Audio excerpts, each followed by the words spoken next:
Long before therapy became a mainstream concept, ancient thinkers were already mastering the art of mental resilience.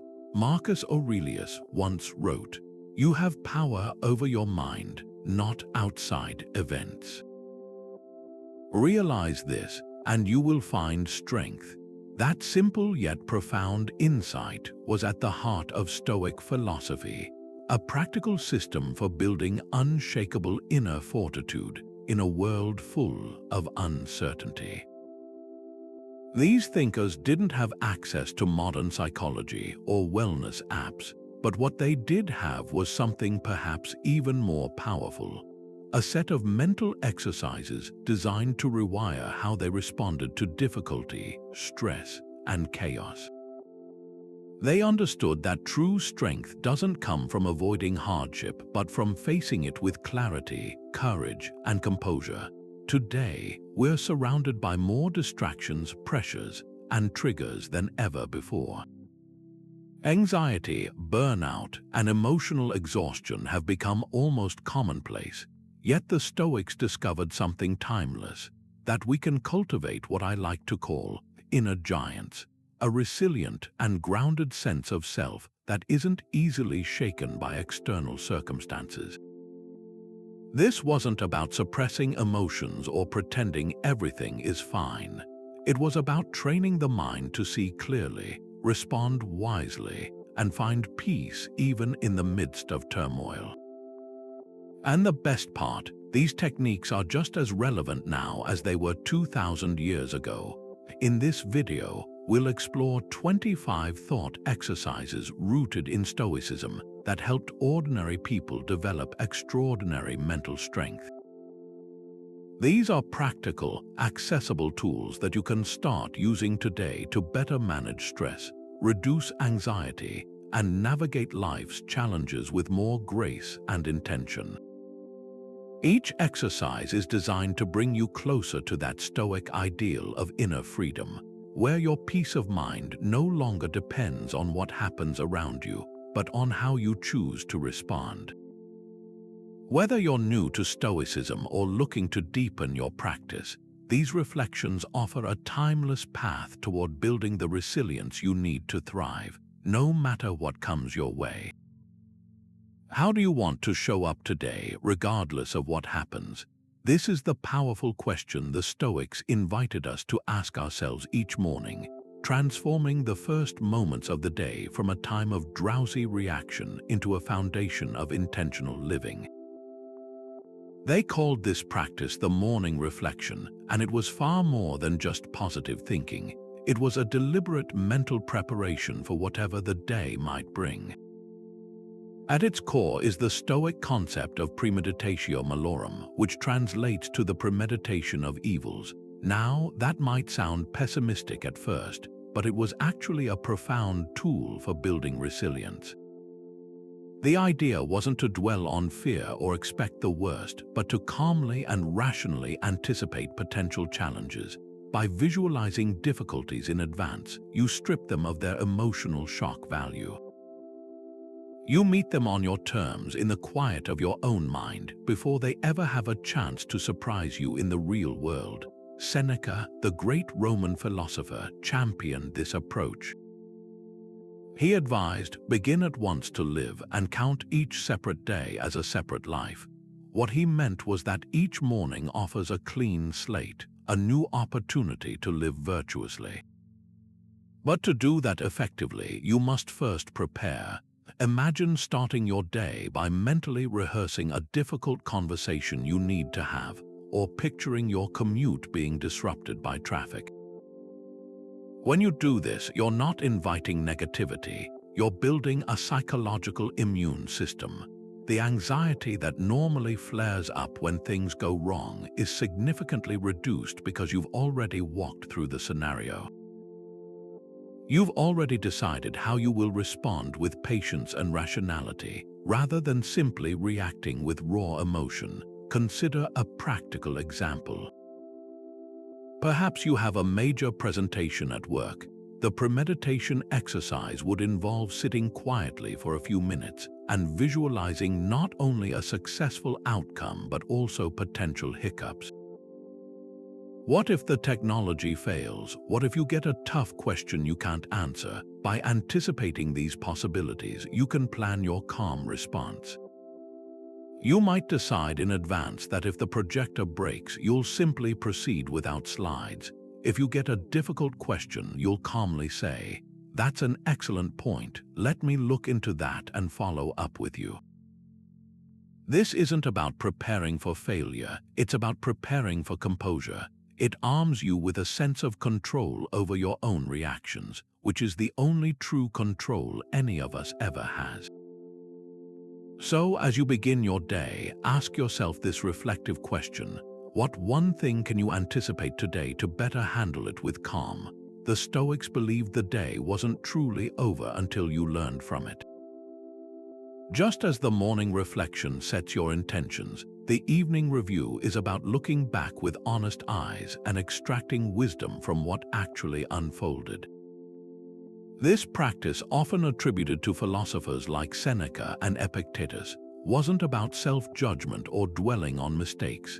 It was a disciplined, gentle examination of your actions, your reactions, and the gap between your principles and your practice. Epictetus, who focused intensely on self-mastery, advised his students, "If you wish to make progress, be content to appear foolish and stupid in external matters." What he meant was that true growth requires letting go of what others think and focusing instead on your own rational choices. The evening review is the perfect time to do just that, to look inward without vanity or self-deception. Think of it as a mental debrief. You might sit quietly and walk through the key moments of your day. Did you lose your patience in a long line at the grocery store? Did you speak harshly to a loved one when you were feeling stressed? Or perhaps you managed to stay calm during a work crisis that would normally trigger anxiety. The goal is to identify not just the outcomes but the thoughts and judgments that led to them. For instance, if you became frustrated in traffic, the review isn't about the traffic itself. That's an external you can't control. It's about your internal response. You might realize that your frustration stemmed from an irrational desire for the world to always conform to your schedule. Recognizing that thought is the first step toward choosing a different one tomorrow. This process turns everyday experiences into a personalized curriculum for building character. Perhaps you had a difficult conversation where you applied the Stoic Pause, taking a breath before responding, and it led to a more constructive outcome. That's a victory to note. Conversely, maybe you sought external validation by obsessing over a social media post, letting the number of likes influence your mood. That's a valuable lesson on where you handed control over your peace to something outside yourself. The reflective question at the heart of this practice is powerful in its simplicity. Where did you exercise control today, and where did you let externals control you? This isn't about creating a ledger of wins and losses, but about cultivating a deeper self-awareness that makes every day a stepping stone toward greater wisdom and resilience. What truly belongs to you? This is the fundamental question at the heart of one of Stoicism's most transformative ideas, the dichotomy of control. It's a concept so central to their philosophy that Epictetus opens his famous Enchiridion with it, stating, "Some things are within our power while others are not." He goes on to explain that within our power are our opinions, impulses, desires, and aversions, essentially, our internal world of judgment and choice. Everything else, from our reputation and our wealth to our health and the actions of other people, lies outside that sphere. The profound liberation in this idea comes from realizing that we waste an enormous amount of emotional energy trying to manage the unmanageable, while often neglecting the one domain where we are truly sovereign, our own mind.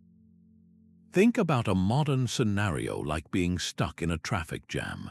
You have absolutely no control over the red taillights stretching for miles, the accident up ahead, or the timing of the traffic lights. What you do have complete control over is your response to this situation.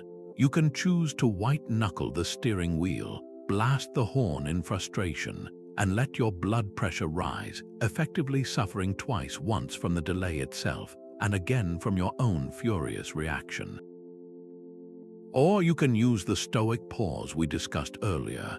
You can accept the reality of the delay as a simple fact, not a personal injustice, and decide to use that time productively or peacefully. You might listen to an audiobook, call a relative you've been meaning to catch up with, or simply sit in silence and observe your thoughts without judgment. The external event is identical, but your internal experience is entirely different because you focused your energy on what is yours to command. This principle applies just as powerfully to social and emotional situations. Consider receiving harsh criticism at work or online. The words spoken, the opinions of others, and their reasons for saying what they did are all firmly in the category of things not within your control. You cannot reach into someone's mind and alter their perception, but your analysis of that criticism, your decision about whether it has merit, and your chosen response, whether it's to learn from it, dismiss it, or simply acknowledge it without emotional turmoil, that is 100% yours. When you stop trying to control the uncontrollable, you reclaim a massive reserve of mental energy that can be directed toward meaningful action and inner peace. To put this into practice, take a moment for a simple but revealing exercise. List 3 things you worried about today that were entirely outside your control. What if you lost what you take for granted? This might seem like a counterintuitive or even morbid question, yet it forms the basis of another profound Stoic exercise known as negative visualization, or as the Romans called it, premeditatio malorum. Far from being a pessimistic practice, this technique is designed to do 2 powerful things: to inoculate us against the fear of loss and to dramatically heighten our appreciation for the good things we already possess. It's a conscious act of imagining that the people, the comforts, and the circumstances we rely on every day are suddenly gone. By willingly visiting this mental space of absence, we accomplish what Seneca advised when he wrote, "We should project our thoughts ahead of us at every turn and have in mind every possible eventuality instead of only the usual course of events." He wasn't telling us to live in a state of anxiety, but to develop a fearless familiarity with all of life's possibilities, thereby robbing misfortune of its greatest weapon, the element of surprise. Think about your eyesight for a moment. You likely use your eyes to read these words, to see the faces of your loved ones, to navigate your world without giving it a second thought. Now try a brief exercise. Close your eyes and imagine, truly visualize, what your life would be like if you lost your sight permanently. Consider the practical challenges, the emotional adjustment, the profound shift in your daily experience. After holding that thought for just 30 seconds, open your eyes again. The world likely looks different, sharper, more vivid.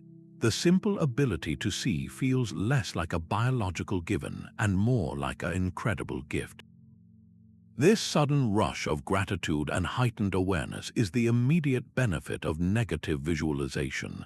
It forces us out of our complacency and breaks the hypnotic trance of taking our blessings for granted. This practice is incredibly effective for building resilience because it transforms abstract fears into concrete scenarios that we have already navigated in our minds. The death of a loved one is one of our deepest universal fears. While the Stoics weren't suggesting we dwell on this grief incessantly, they did advise periodically reflecting on the mortality of those we cherish. This isn't to create sadness, but to foster a profound sense of gratitude for the time we have with them right now. It makes us more present in our interactions, more willing to set aside petty arguments, and more likely to express our love and appreciation today, rather than assuming there will always be a tomorrow for it. The same applies to our health, our home, or our job. By mentally rehearsing their loss, we not only prepare our emotional response, making a potential future blow less devastating, but we also fundamentally change our relationship with them in the present moment, moving from a state of passive ownership to active appreciation. So take a quiet moment to ask yourself this revealing question. What are you grateful for that you often overlook? How small do your problems seem from space? This isn't just a poetic question, it's the essence of a powerful Stoic exercise known as the view from above. Marcus Aurelius frequently practiced this mental shift, urging himself in his meditations to look at things from above and to see the countless flocks of birds, their migrations, and the changes of wind and sun. He wasn't merely describing a beautiful scene, he was actively training his mind to zoom out from his immediate, earth-bound concerns and adopt a cosmic perspective. From that vast, detached viewpoint, the bustling markets of Rome, the political intrigues, and even his own imperial burdens appeared as tiny, fleeting specks in the grand sweep of time and space. This exercise is a profound antidote to the ego's tendency to inflate our personal dramas into world-ending catastrophes. When we're caught in the grip of stress or anxiety, our focus narrows to a pinpoint. A critical comment from a colleague, a missed deadline, or a disagreement with a partner can feel like the most significant event in the universe, consuming all our mental and emotional energy.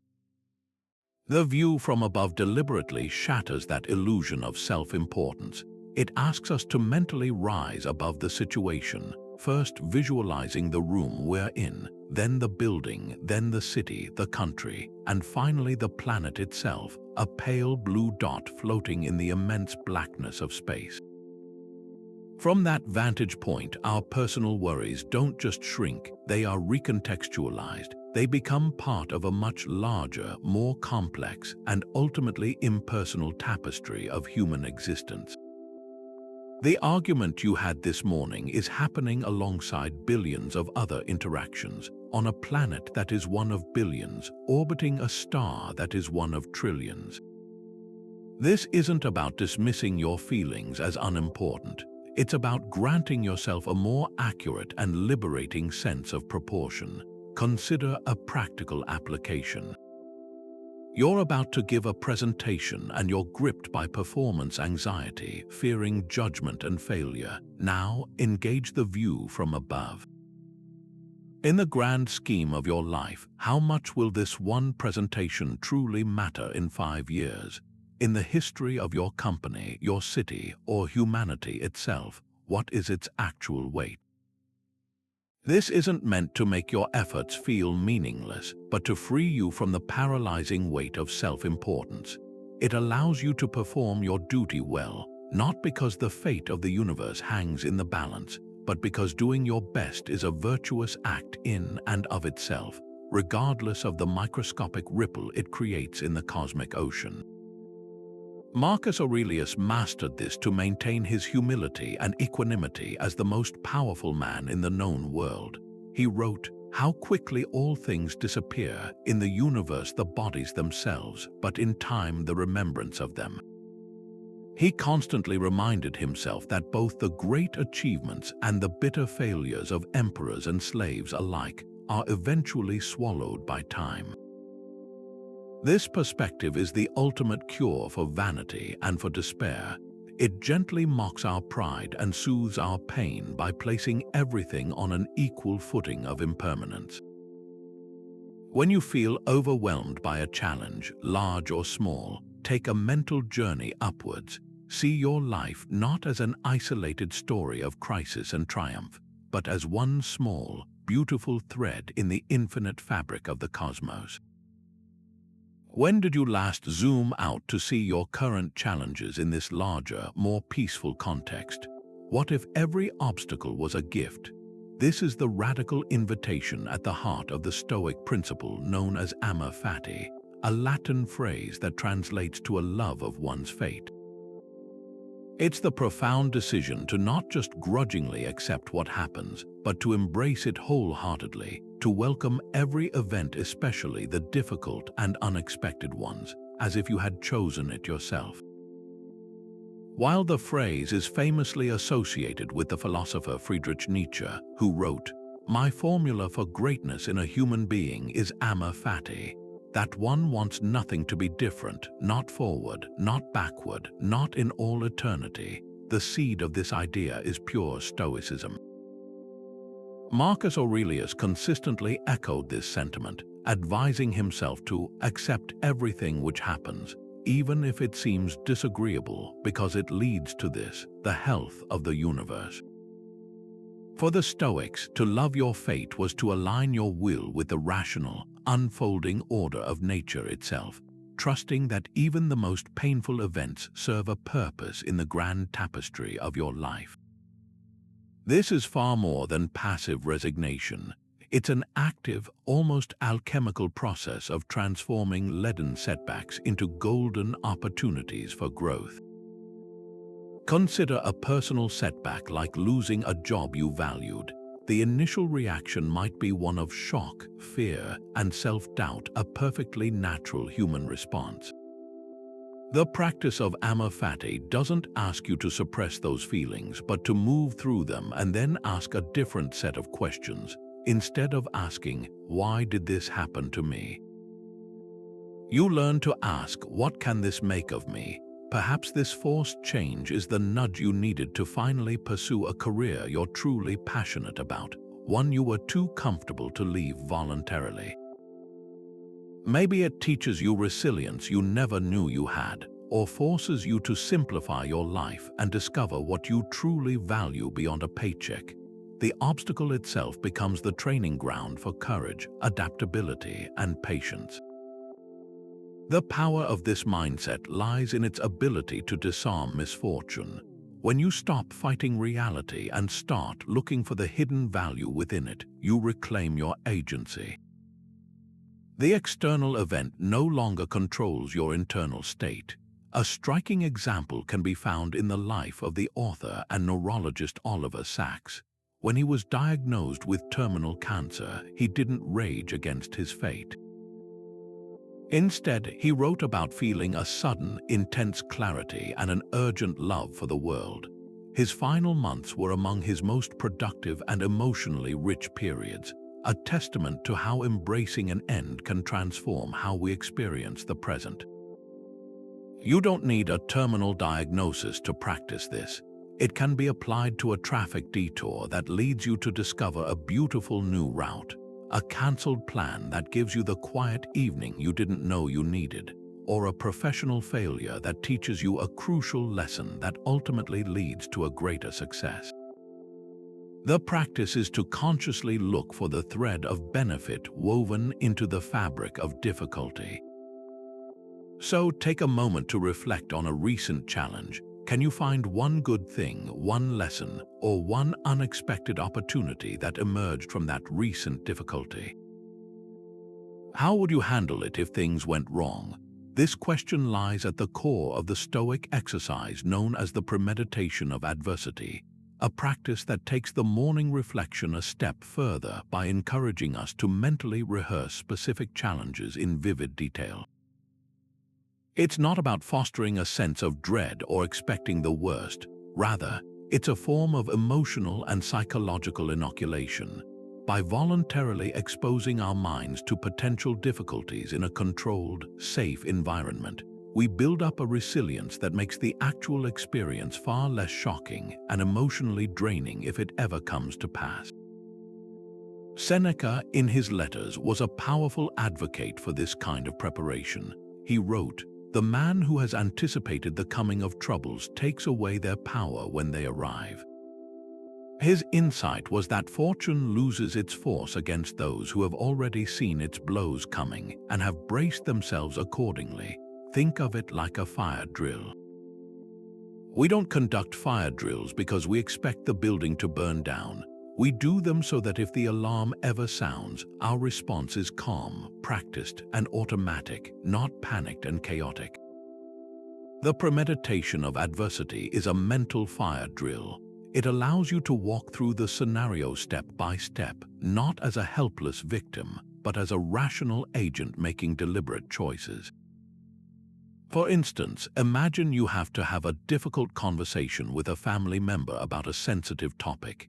Instead of anxiously avoiding it or letting the worry gnaw at you, you would sit down and mentally rehearse the entire exchange. You visualize walking into the room, you hear yourself speaking calmly and clearly, and you picture the other person reacting negatively. Then you mentally practice your response. You see yourself listening without becoming defensive. You feel yourself managing any rising emotions with the Stoic pause, and you focus on sticking to the principles of the conversation rather than being derailed by anger or hurt. This practice is incredibly effective for major life events that carry a heavy emotional weight, such as the possibility of losing a job. The fear of job loss can be paralyzing, often leading to anxiety that affects your current performance and personal life. A Stoic approach would be to set aside time to seriously contemplate this scenario. What would you do the next day? How would you manage your finances? What steps would you take to find new work? Who in your network could you reach out to? By mentally mapping out a plan of action, you accomplish two crucial things. First, you drain the scenario of its amorphous, terrifying power and transform it into a series of manageable, practical steps.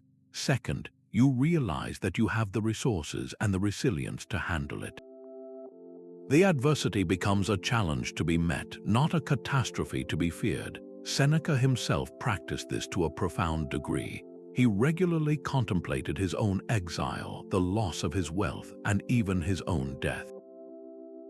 When he was eventually forced to take his own life by Emperor Nero, his calm and composed acceptance was a direct result of a lifetime of this mental rehearsal. He had already faced this moment 1,000 times in his mind, so when reality arrived, he was prepared. You don't need to start with such extreme examples. The reflective prompt for this practice is designed to be accessible. What future challenge can you mentally rehearse accepting calmly? It could be something as simple as preparing for a potential flat tire on a long drive, or something more significant like a medical test result. The goal is to move from a state of fearful avoidance to one of calm, rational preparedness, knowing that your peace of mind is not determined by external events, but by your readiness to meet them with virtue and clarity. What happens in the gap between event and reaction? This tiny, almost imperceptible sliver of time is where our entire emotional life is either mastered or surrendered. The Stoics understood that this gap is the most critical territory we will ever occupy, the difference between a reasoned life and a reactive one. Epictetus put it with stunning clarity when he said, "It's not what happens to you, but how you react to it that matters." But he went even further, explaining that we are not disturbed by events themselves, but by the interpretations we attach to them almost instantly. The Stoic pause is the deliberate practice of widening that gap, of inserting a moment of silence and space between the initial impression and our final judgment, giving us the opportunity to choose a response aligned with our values rather than being hijacked by raw impulse.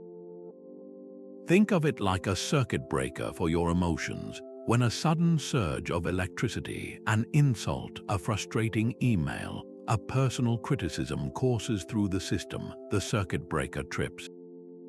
This isn't a failure, it's a brilliant design feature that prevents a full-blown meltdown. The Stoic pause is you manually tripping that breaker. It's the conscious act of taking a deep breath, counting to 3, or even physically stepping away before a single word leaves your mouth. In that pause, you reclaim your sovereignty. You move from being a puppet whose strings are pulled by external events to becoming the puppeteer, the one who decides which strings to pull. This isn't about becoming emotionless. It's about ensuring your emotions are your servants, not your masters. You allow yourself to feel the initial flash of anger or hurt, but you refuse to let it dictate your actions. Consider a practical, everyday example. You receive a message from a colleague that feels dismissive and rude. Your first impression, the initial sting, is to fire back an equally sharp retort. This is the automatic limbic system reaction, the fight response. Without the pause, you hit send and instantly create a cycle of conflict that could damage a working relationship for weeks. Now apply the Stoic pause. You read the message, feel the heat rise to your face, and instead of typing, you close your laptop. You walk to get a glass of water. You take 5 deep breaths. In that space, your rational mind has a chance to catch up. Perhaps you reconsider the tone. Maybe your colleague was just rushed, not malicious. Maybe the message was simply unclear. You can then choose a response that de-escalates. I'd love to clarify your point on this. Could we hop on a quick call? The external event was identical, but your internal processing and subsequent action transformed a potential conflict into an opportunity for connection. This practice is the ultimate application of the dichotomy of control. The message itself was not within your control. It was sent, but your assessment of its meaning and your chosen reply are 100% yours to command. The pause is the mechanism that allows you to exercise that command. It's in these micro moments that character is built. Grand acts of courage are rare, but these daily, quiet acts of self-discipline are the reps that build the mental muscle for when bigger challenges inevitably arise. It's how you train for composure. So, to make this personal and practical, bring to mind a recent moment of friction. When did a simple pause, whether you took it instinctively or forced yourself to, prevent a reaction you would have later regretted? What would Marcus Aurelius do here? This simple yet profound question is the heart of the Stoic exercise known as the Contemplation of the Sage. It's a practice that moves beyond abstract principles and asks us to embody wisdom by channeling the character of an ideal, fully virtuous person. The Stoics didn't see these sages as distant, mythical figures, but as practical models for our own conduct. They were well aware that achieving perfect wisdom might be as rare as a phoenix, as the saying went, but the act of striving toward it was itself the path to a better life. By asking ourselves how a paragon of rationality, courage, and justice would handle our specific situation, we bypass our own ego, our biases, and our immediate emotional impulses. We gain access to a higher perspective, almost like consulting a wise inner counsel that always advises based on principle, not on passion. You don't have to limit yourself to historical Stoic figures, though they provide a powerful starting point. Imagine the unshakable integrity of Cato the Younger, who chose to take his own life rather than live under Julius Caesar's dictatorship, a man so committed to his republican principles that even his enemies respected his conviction. Or consider Zeno, the founder of Stoicism, who after losing everything in a shipwreck, found a new purpose in philosophy, turning a personal catastrophe into the origin of a wisdom tradition that would last millennia. The key is to choose a figure whose character resonates with you, whose hypothetical advice you would trust implicitly. For some, it might be Marcus Aurelius, the emperor who ruled the world from a tent on the front lines, constantly reminding himself to do his duty with humility and without complaint. For others, it might be a modern exemplar of virtue, a personal mentor, or even a fictional character who embodies Stoic ideals. Let's bring this into a modern context with a practical example. You're faced with an ethical dilemma at work. You've discovered that a colleague is taking credit for your work on a key project. Your initial, raw reaction might be one of anger, a desire to publicly expose them in the next team meeting to make them pay for their deception. Now pause and invoke the contemplation of the sage. ask yourself, how would Marcus Aurelius handle this? He would likely first separate the event from his judgment. The colleague's action is an external, outside his control. What is within his control is his own response. He would act with justice, not for revenge, but for the common good of the team and the project. He might choose to speak with the colleague privately first, giving them a chance to correct the mistake themselves. He would be firm and clear about the facts, but without malice or personal attack, understanding that the other person's poor character is their own burden to bear. His focus would remain on doing what is right, not on seeking emotional satisfaction. This exercise is just as powerful for the small, daily irritations that can slowly erode our peace. You're stuck in a long, slow-moving line at the coffee shop, and you feel your impatience starting to boil over. Instead of sighing loudly or making a snide comment to the barista, ask, "What would my hero do here?" They would recognize that the delay is not within their control and that becoming agitated only adds inner turmoil to an outer inconvenience. They might use the unexpected wait as a chance to practice patience, to observe their surroundings with curiosity, or simply to stand in quiet gratitude for having the means to buy a coffee in the first place. By consciously modeling the behavior of your chosen sage, you are not being inauthentic. You are actively sculpting your own character, decision by decision, into a more virtuous version of itself. So take a moment to look at a challenge you're currently facing, large or small, and pose this question directly to yourself. How would your hero, your ideal of wisdom, handle your current challenge? How would you live if today were your last? This isn't a morbid question designed to instill fear, but a powerful and liberating prompt at the core of the Stoic practice known as Memento Mori, the remembrance of death.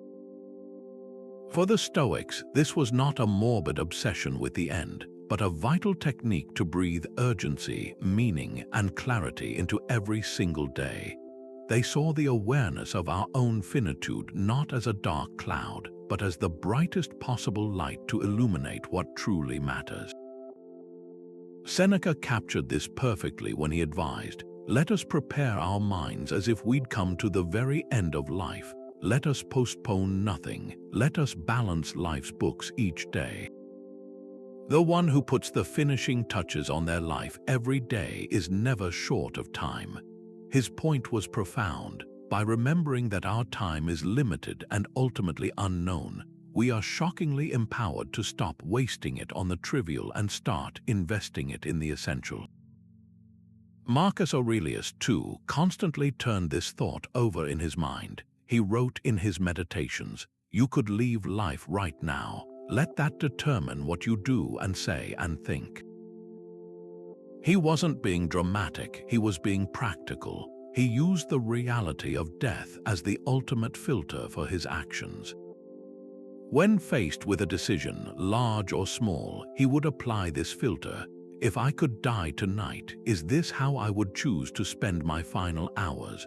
Would I choose to harbor this resentment, engage in this petty argument, or procrastinate on this important task?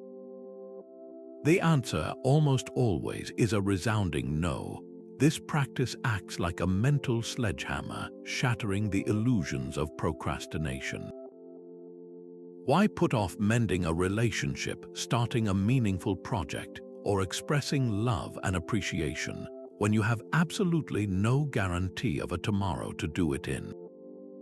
The thought of death doesn't make life meaningless. It makes our choices unbearably meaningful. Consider the practical effect this can have on your daily life.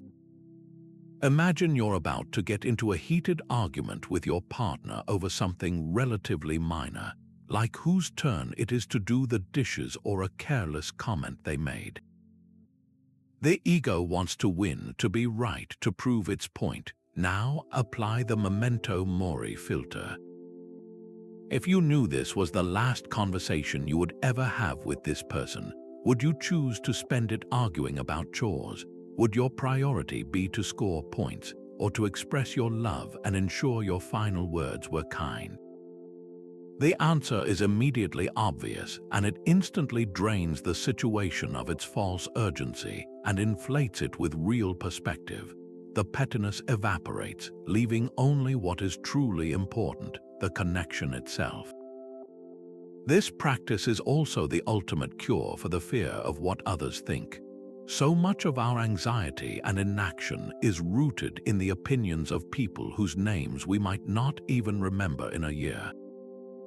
But when you remember that your time is the most non-renewable resource you possess, the idea of spending it trying to manage others' perceptions becomes absurd. Why would you waste a single moment of your precious, finite life performing for an audience that is largely indifferent? This realization grants a tremendous sense of freedom to be yourself, to pursue what you genuinely care about, and to let go of the social validation that often holds us back from living authentically. It shifts your focus from the external applause to the internal scorecard. Are you living in alignment with your own values? The reflective question at the heart of this is perhaps the most important one you can ask yourself regularly. What would you do differently today if you deeply, truly remembered that life is short? What if you chose discomfort today, not because you have to, but precisely because you don't? This is the counterintuitive yet profoundly empowering practice of voluntary discomfort, a cornerstone of Stoic training that actively builds resilience by temporarily stripping away the very comforts we often cling to for security. The Stoics recognized a fundamental truth about human nature. When we become too attached to ease and luxury, we inadvertently make ourselves vulnerable. Our peace of mind becomes conditional, dependent on everything going smoothly, but life rarely cooperates with that demand. Epictetus, who began his life as a slave, understood this better than most. He taught that we must practice want and hardship, not to punish ourselves, but to develop the inner confidence that we can handle whatever life throws our way. He asked his students, is it possible to be free from error? Not at all, but it is possible to be a person who is always striving not to commit errors. Voluntary discomfort is that striving. It's the proactive training that ensures we won't be mentally defeated when forced into situations we didn't choose. Musonius Rufus, another influential Stoic teacher, was even more direct. He argued that comfort and ease are the greatest obstacles to living a virtuous life. He said, how can a person become good if they are never tested? How can they develop courage if they never face fear, or temperance if they are never tempted? His point was that virtue isn't an abstract theory. It's a muscle that must be exercised against resistance. By voluntarily choosing to experience minor hardships, we are not engaging in masochism. We are conducting a controlled stress test on our own character. We are proving to ourselves in a tangible way that we are more capable and more resilient than our comfort zone would have us believe. This practice systematically reduces the power that external conditions have over our inner state. A cold shower isn't just about building willpower. It's a daily reminder that you can endure a physical unpleasantness without your day being ruined, which makes you far less rattled by the inevitable psychological unpleasantness of a difficult conversation or a professional setback. The practical applications of this are vast and can be tailored to any life. It could be as simple as choosing to take the stairs instead of the elevator, not because you have to, but to remind your body and mind that effort is acceptable. It might be opting for a simple meal of rice and vegetables when you could easily order a rich takeout, reinforcing that nourishment, not just pleasure, is the true purpose of food. The modern equivalent of the philosopher's rough cloak might be wearing a slightly less comfortable outfit to practice indifference to appearance, or deliberately leaving your phone at home during a walk to practice being with your own thoughts without digital distraction. These are not grand gestures of austerity, but small, consistent votes for self-mastery. They are exercises in distinguishing between genuine needs and mere wants, and in strengthening your ability to willingly choose the former over the latter. This practice directly attacks the anxiety that comes from the fear of loss. If you voluntarily experience a small version of a feared discomfort like the cold or hunger or solitude, you dismantle the terrifying myth you've built around it. You discover that you can be cold and still be okay. You can be hungry and still function. You can be alone with your thoughts and not come undone. This knowledge is incredibly liberating. It means that if you were to ever face a real financial constraint, a real physical challenge, or a real period of isolation, you would approach it not as a complete novice, but as someone who has already done the drills. You have already visited the borders of your comfort zone and know the territory. This is how you build an inner citadel that cannot be easily shaken by external circumstances. So, to make this personal and immediate, ask yourself this reflective question: what single comfort can you voluntarily give up just for today to prove to yourself that you are stronger than your attachments? Where are you wasting your mental energy right now? This is the pivotal question that leads us to one of the most practically liberating Stoic exercises, drawing your circle of concern. Imagine two concentric circles. The larger outer circle contains everything that captures your attention in life: global politics, the weather, the economy, other people's opinions, traffic jams, past mistakes, future uncertainties. It is vast, chaotic, and almost entirely beyond your direct control.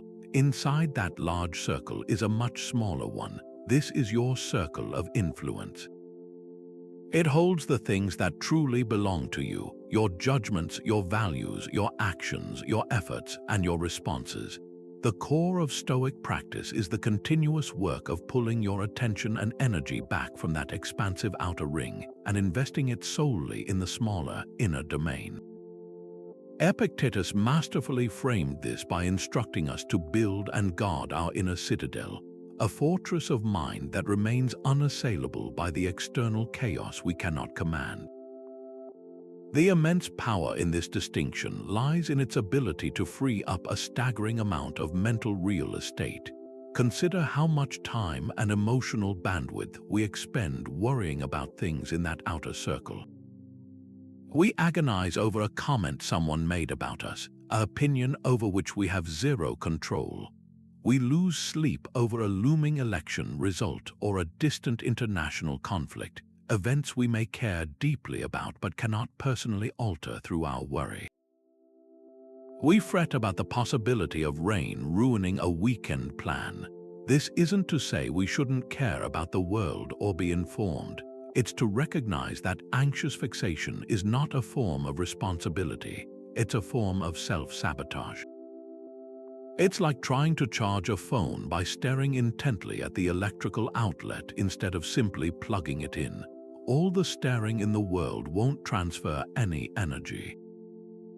The only things that can be charged are the devices within your reach. Let's make this tangible with a modern example. Imagine you're about to post something meaningful on social media. After you post it, you find yourself checking your phone compulsively, refreshing the page to see how many likes and comments it's getting. Your mood begins to rise and fall with the digital validation of strangers. Your peace is held hostage by the approval of people you've never met. This is the epitome of living in the outer circle. The act of posting was within your influence. The reactions of others are not. The Stoic shift would be to take pride and find completion in the act of posting itself, in the courage it took to share an authentic thought. The likes become an indifferent bonus, a pleasant external, but never the source of your satisfaction. You reclaim your mental energy from the outer circle and reinvest it in your inner citadel, where your self-worth is independently fortified. This practice is equally vital for the larger, weightier concerns that dominate the news cycle. It is natural to feel anger or despair about global injustices, environmental crises, or political divisions.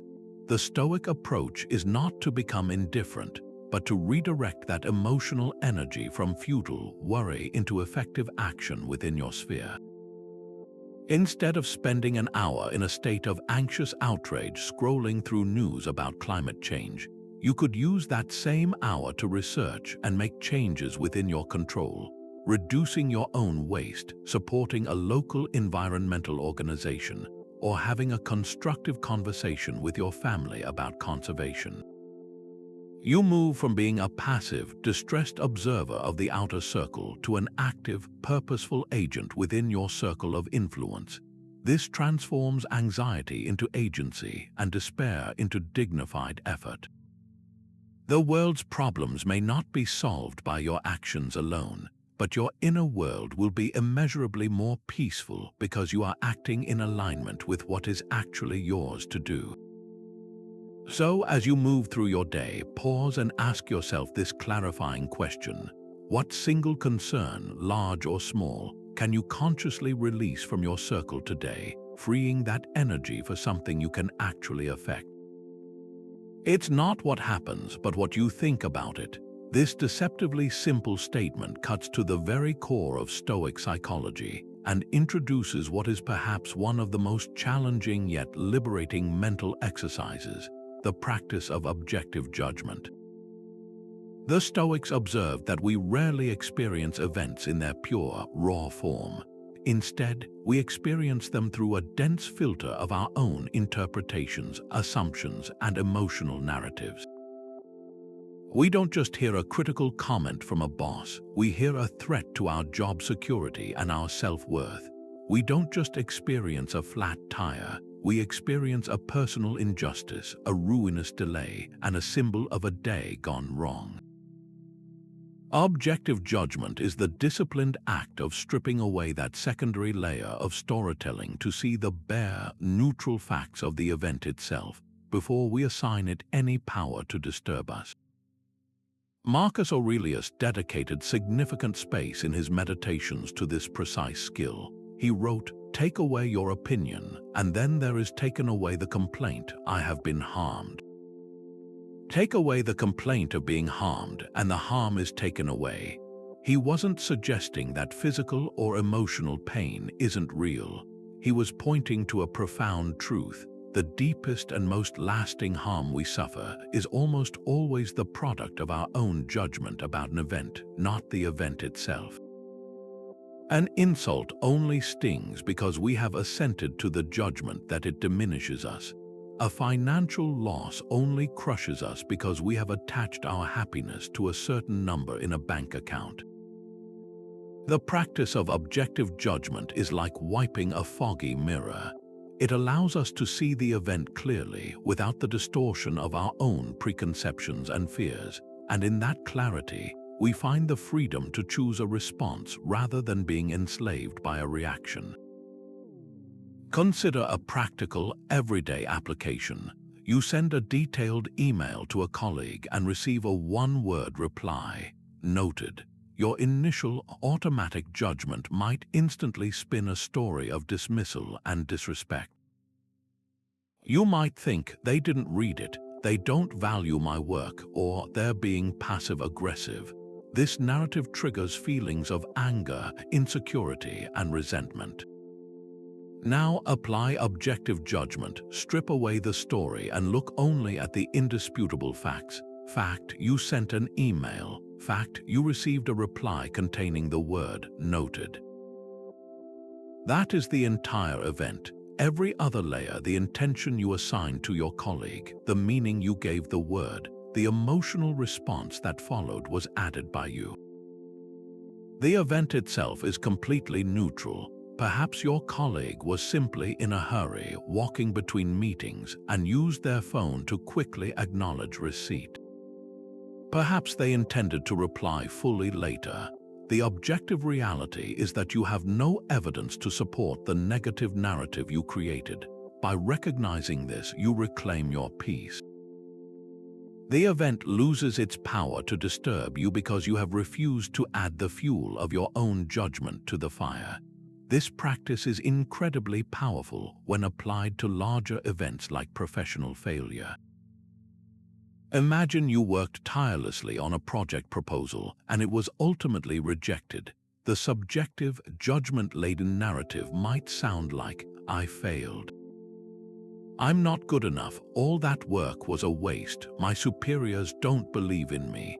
This interpretation is heavy, demoralizing, and can lead to paralysis.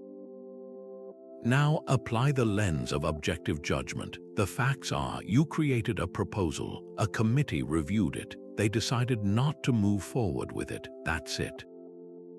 The facts contain no information about your inherent worth, your future potential, or the intentions of the reviewers. The event is neutral data. From this clear-headed space, you can now engage in rational analysis. You can ask without the crippling weight of self-judgment, what can I learn from their feedback? Were there objective weaknesses in the proposal? How can this data inform and improve my next attempt? You transform the event from a personal indictment into a source of neutral feedback, and in doing so, you turn a potential setback into a stepping stone. To make this personal, take a moment to look back on your last 24 hours and ask yourself, what recent event did I initially judge as negative or personal that, when stripped of my emotional storytelling, was actually a neutral set of facts? How can surrender be a strength? In a culture that often equates strength with relentless struggle and control, the Stoic concept of acquiescence presents a radical and deeply counterintuitive form of power. This is not the surrender of defeat or apathy. It is the conscious, deliberate act of yielding to reality itself. It is the profound understanding that fighting against what has already happened is like trying to push back the ocean with your bare hands. It exhausts you completely while changing nothing. Epictetus, who knew a great deal about accepting circumstances he did not choose, framed this with his characteristic clarity. Do not seek for things to happen the way you want them to. Rather, wish that what happens happen the way it happens, then you will be happy. His instruction is the very essence of the art of acquiescence. It is the mental shift from arguing with the facts of a situation to aligning your will with them, thereby finding a stable footing in the truth rather than sinking in the quicksand of your own resistance. This practice is about discerning the difference between what you can change and what you must accept. We can and should take action to influence outcomes within our sphere of control, our efforts, our attitudes, our responses. But for everything outside that sphere, from the weather to the actions of other people to global events, our only rational choice is to accept their existence without internal protest. Think of a simple, common frustration. Your flight gets cancelled due to a storm. The resistance response is all too familiar. You might rage at the airline staff, obsessively refresh the booking app, and descend into a spiral of anxiety about all the downstream effects on your plans. Your entire emotional state becomes a hostage to a meteorological event. The art of acquiescence, however, would have you pause and apply the dichotomy of control. Is the storm within your power? No. Is the airline's decision to ground planes yours to command? No. What is yours? Your reaction. You can choose to accept the reality of the cancellation as a simple fact. You can then calmly use your energy to book a new flight, find a hotel, or even use the unexpected downtime to read or rest. The external event is identical, but your internal experience is one of peace and agency rather than helpless frustration. This extends far beyond travel inconveniences into the heart of our lives. Perhaps you have been working toward a promotion for years, and it is unexpectedly given to someone else. Resistance looks like bitterness, jealousy, and a narrative of personal failure that can poison your enjoyment of your current role. Acquiescence involves accepting the outcome without labeling it as a catastrophe.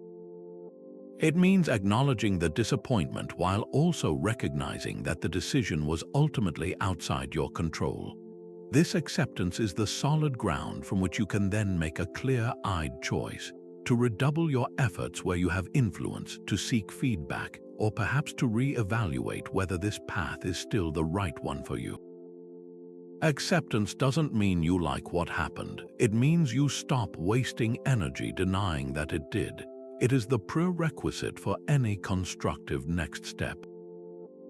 The true strength in this surrender is that it conserves your most vital resource, your mental and emotional focus, for the battles you can actually win. When you cease your internal struggle against immutable reality, you free up immense reserves of energy to pour into your own thoughts, actions, and character. You move from being a passive victim of circumstances to an active participant in your own life, even when, especially when, those circumstances are not to your liking. The art of acquiescence is the final, graceful release of the rope in a tug of war you are never going to win, allowing you to turn and walk towards something you can actually build. So, as you consider the flow of your own life, ask yourself this revealing question. What single circumstance, outcome, or reality are you currently resisting, pouring energy into a fight you cannot win, that you could instead simply accept as the current state of things? What if you focused on what's here, not what's missing? This simple shift in attention is the heart of the Stoic practice of gratitude, a powerful antidote to the restless desire for more that so often disturbs our peace. The Stoics understood that contentment isn't found in acquiring what we lack, but in fully appreciating what we already possess. This isn't about naive positivity or ignoring life's difficulties. It's a disciplined recognition of the good that exists alongside the challenges, a conscious choice to value the present moment exactly as it is. Seneca captured this mindset beautifully when he advised, "True happiness is to enjoy the present without anxious dependence upon the future, not to amuse ourselves with either hopes or fears, but to rest satisfied with what we have, which is sufficient." For him, gratitude was the key to unlocking that sufficiency, the realization that we already have enough to live a good life if we would only pause to notice it.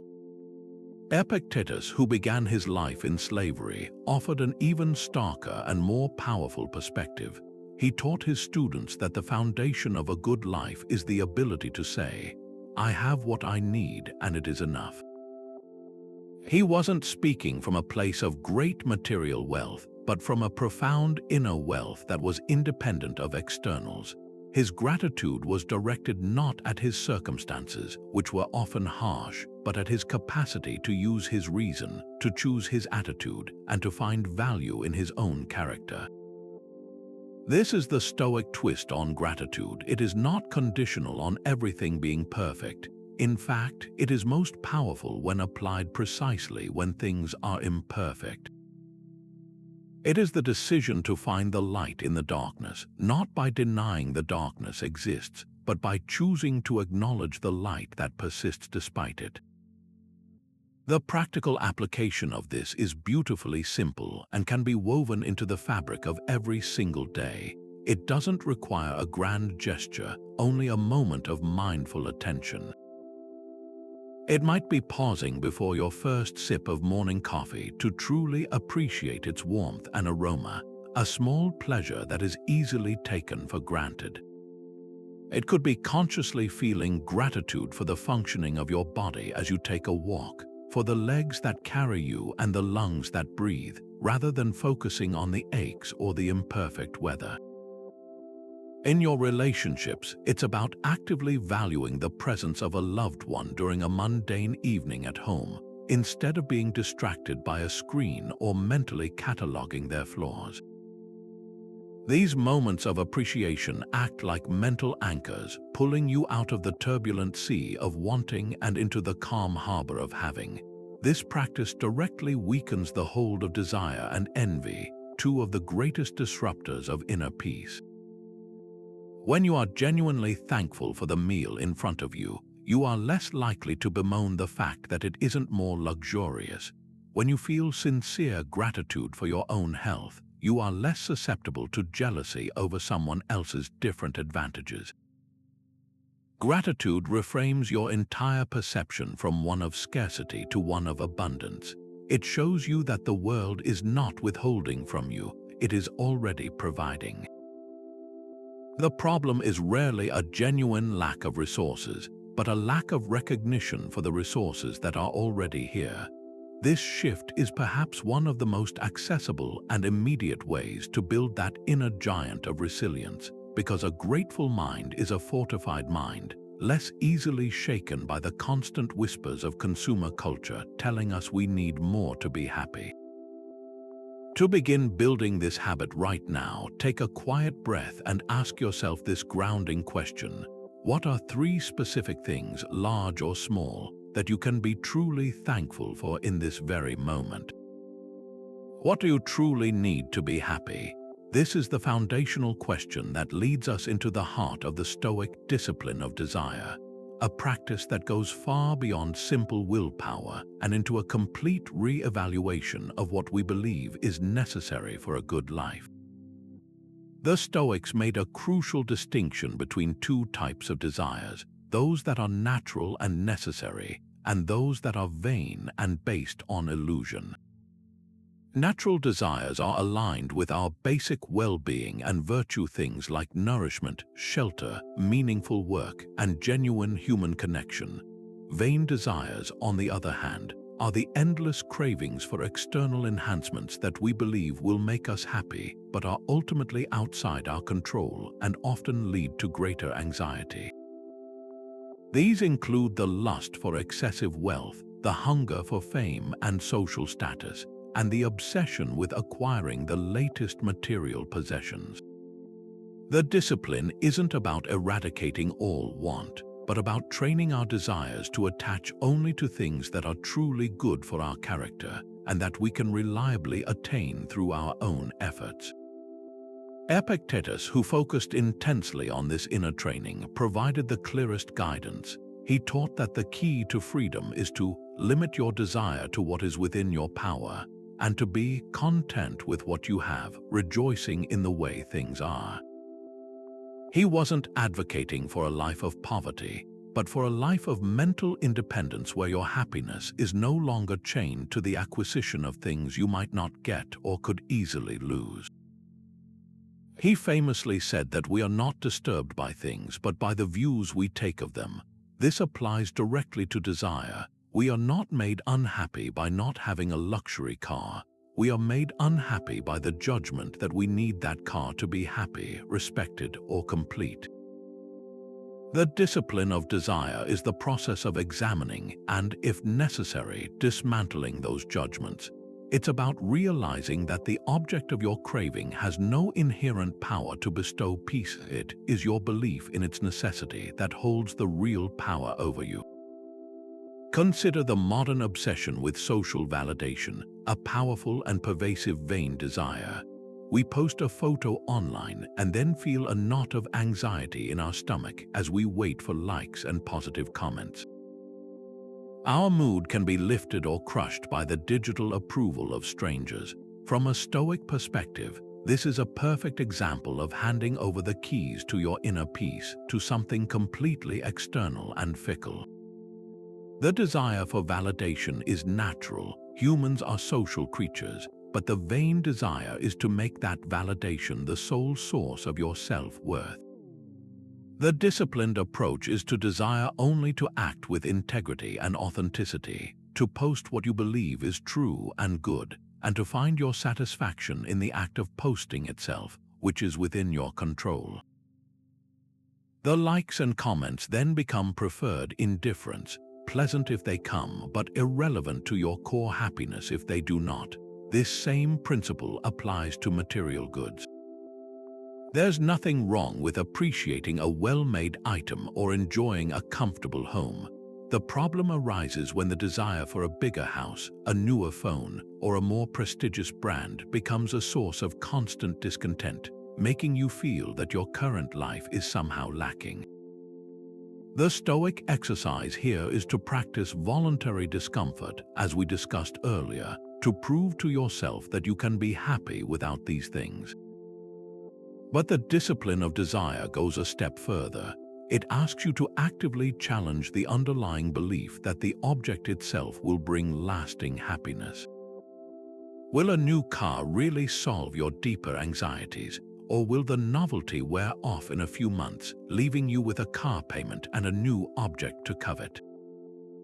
By pausing to interrogate the desire itself, you often find that what you're truly seeking is a feeling of security, accomplishment, or peace that cannot be purchased. That feeling can only be cultivated from within, through virtue and rational action. So, to make this personal and practical, ask yourself this revealing question. What specific desire, perhaps for a possession, a status, or a specific outcome, can you consciously choose to let go of today, not as an act of deprivation, but as an act of reclaiming your freedom and finding a deeper, more reliable peace?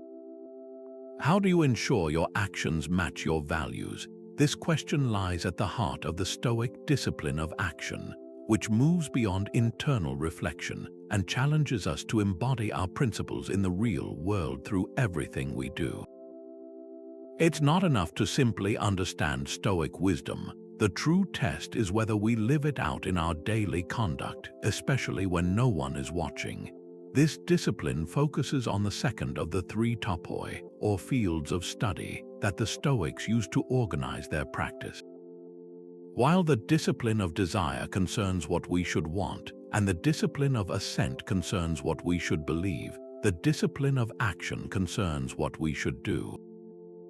Its core mandate is to act with purpose, integrity, and a genuine concern for the common good of our human community, regardless of the personal outcomes or rewards we might receive. Marcus Aurelius provided a powerful frame for this practice, advising himself to do every act of your life as if it were your very last. This wasn't meant to create a sense of frantic urgency, but one of profound clarity and integrity.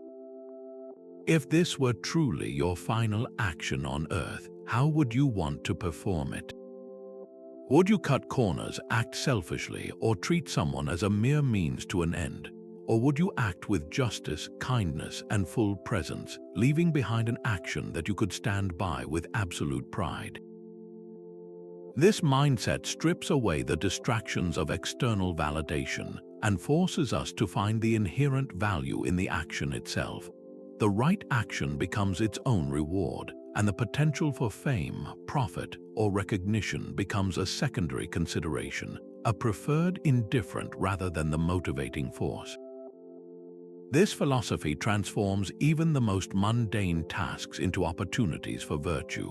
Consider a simple act of kindness, like holding a door open for a stranger burdened with packages. The discipline of action isn't about performing this gesture for a thank you or to be seen as a good person.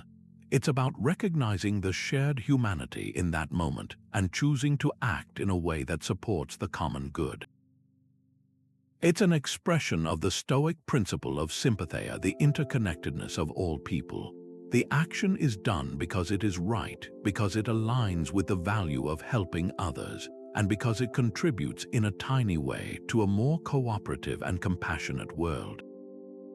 The outcome, whether the person acknowledges you or not, is irrelevant to the virtue of the act itself. In a professional context, this discipline becomes a powerful guide for ethics. Imagine you're working on a team project and you discover a minor error that you could easily hide. No one would likely ever know it was your mistake. The outcome-focused mind might be tempted to conceal it to avoid embarrassment, but the Stoic, practicing the discipline of action, is guided by a different question. What is the truthful and honorable thing to do? The virtuous action is to acknowledge the error, correct it, and inform the team, not because you fear punishment, but because integrity is a non-negotiable value. You act rightly for its own sake, understanding that your character is built not in grand declarations, but in these small, unseen choices. Your professional reputation is simply a byproduct of this consistent commitment to right action. It is not the goal. Marcus Aurelius, as emperor, constantly reminded himself that his position was not for personal glory, but was a duty to be performed for the benefit of others. He wrote, "I am going to do what the nature of a human being requires. I will do it as the nature of the citizen requires. I will do it as the name my father gave me requires." He saw his identity and his role as a set of responsibilities that dictated his actions. He was to act as a rational human being, a contributing citizen of Rome, and a faithful steward of his station. This sense of duty, divorced from ego, is the engine of the discipline of action. It asks us to consider the roles we play: parent, employee, friend, citizen, and to ask what each role requires of us in terms of virtuous action. Then we are to perform those actions to the best of our ability, without attachment to how they are received. The focus is on the quality of your effort and the purity of your intention, leaving the results to fate. To bring this from the abstract into the reality of your day, take a moment for an honest inventory and ask yourself this reflective question: where today did your actions, however small, clearly align with your deepest values, and where might there have been a gap between what you believe and how you behaved? How often do you believe your first impression? Our minds are constantly generating interpretations of the world around us, and we have a natural, almost automatic tendency to accept these initial thoughts as absolute truth. The Stoic discipline of Assent is the powerful practice of inserting a moment of conscious awareness between that initial impression and your final judgment, giving you the crucial space to decide whether an impression is actually worthy of your belief. This isn't about becoming chronically indecisive or cynical. It's about becoming a careful gatekeeper of your own mind, ensuring that you only let in thoughts that are rational, accurate, and helpful. Epictetus, who placed immense importance on this mental discipline, offered a brilliant analogy. He said our minds are like a fortress, and our impressions are like visitors knocking at the gate. It is our job as the guard to carefully evaluate each one before swinging the gates wide open and allowing it to enter. He instructed, "Don't let the force of an impression when it first hits you knock you off your feet. Just say to it, 'Hold on a moment. Let me see who you are and what you represent. Let me put you to the test.'" This pause is the essence of the discipline of Assent. Think about a time you received a brief, terse text message from a loved one. Your first impression, the initial visitor at the gate, might instantly be a story of rejection or anger. "They're mad at me. What did I do wrong?" This impression carries with it a surge of anxiety or defensiveness. The undisciplined mind would immediately assent to this story, throwing the gates open and allowing that anxiety to flood the entire fortress. You might then spend hours ruminating, crafting a defensive reply, or feeling genuinely hurt. The discipline of Assent asks you to stop that entire process at the gate. You acknowledge the visitor, the feeling of worry, but you do not grant it entry. Instead, you put it to the test. You look at the bare facts. A short message was received, that is all. You then apply reason. Perhaps this person is simply busy, distracted by work, or typing with one hand while carrying groceries. By withholding your immediate assent from the initial, negative interpretation, you prevent a small, neutral event from blossoming into a full-blown inner drama. This practice is incredibly valuable in our hyper-connected world, where we are bombarded with news headlines, social media posts, and snippets of information designed to trigger an emotional response. A headline might scream about an economic trend, and our first impression is one of panic about our personal finances. The disciplined approach is to refuse to assent to the panic. Instead, you investigate further. You look for the full data, you consider the source, you contextualize the information within your own life.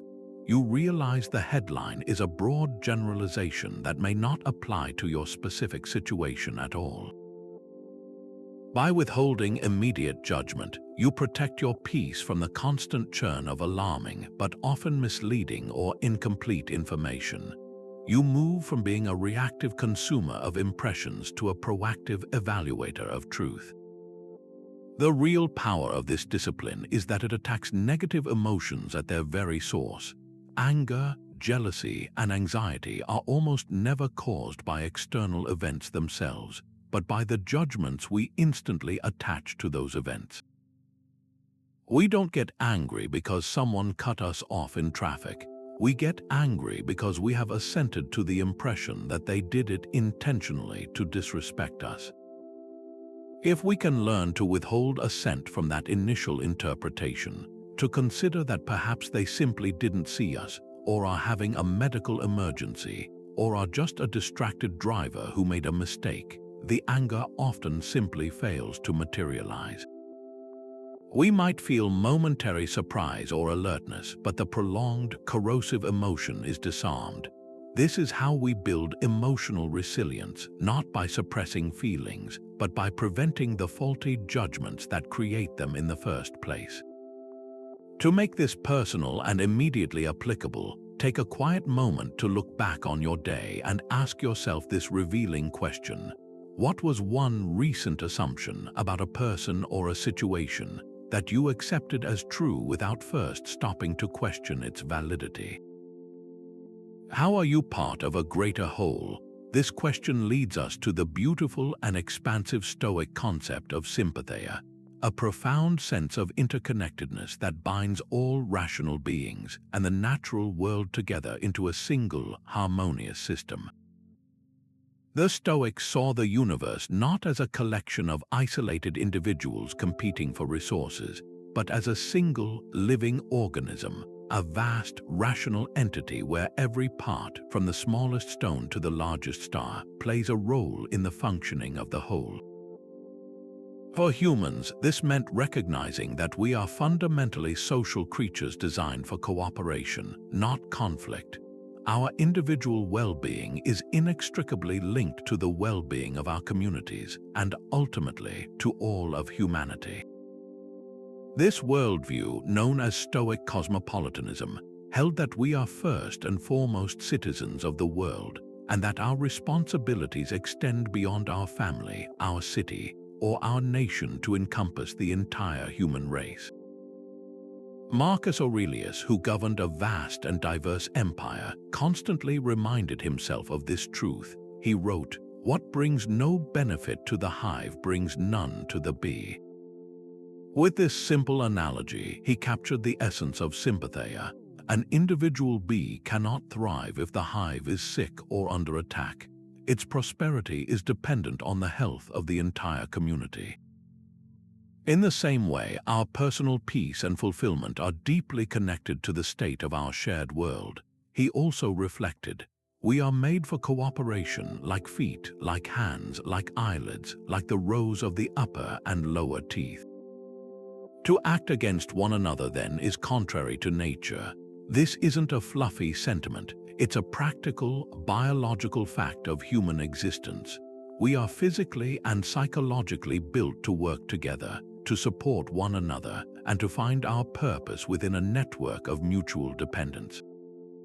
This philosophy becomes a powerful tool for navigating the sharp social divisions and personal conflicts that characterize so much of modern life.